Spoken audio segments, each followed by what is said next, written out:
తిరుమల ఈ పేరు చెప్పగానే మనసు ఎంతో భక్తి పారవస్యంతో పులకరించిపోతుంది కదా. ఆ 7 కొండలపైన ఉన్న ఆ 7 కొండలవాడిని దర్శించుకోవడానికి మనసు తెగ ఊళ్ళూరుతుంది కదా. కొండలవాడిని దర్శనమైతే చేసుకున్నాం కానీ ఆ 7 కొండల పేర్లు మనలో చాలామందికి తెలియవు కదా. అవేమిటో చూద్దాం.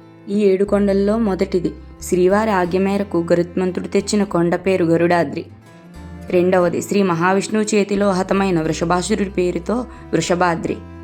మూడవది హనుమంతుని తల్లి అయిన అంజనీదేవి తపమాచరించిన కొండ పేరు అంజనాద్రి. నాలుగవది కొండపై తొలిసారి తలనీలాలు ఇచ్చిన భక్తురాలు నీలాంబరి పేరిట నీలాద్రి. 5 విష్ణుతల్పమైన ఆదిశేషుడి పేరిట శేషాద్రి. 6వది వేం అంటే పాపాలను, కటా అంటే దహించునది, పాపాలను దహించే కొండగా వెంకటాద్రి. 7వది పుష్కరిణి తీరాన్ని తపస్సు చేసిన భక్తుడు నారాయుడు పేరుట నారాయణాద్రి. ఆ 7 కొండలవాడైన కొలువై ఉన్న ఈ 7 కొండలను తలుచుకున్న మహాపుణ్యం ప్రాప్తిస్తుంది. ఓం నమో వెంకటేశాయ. వీడియో నచ్చితే లైక్ చేయండి, షేర్ చేయండి, సబ్స్క్రైబ్ చేయండి. Thanks for watching.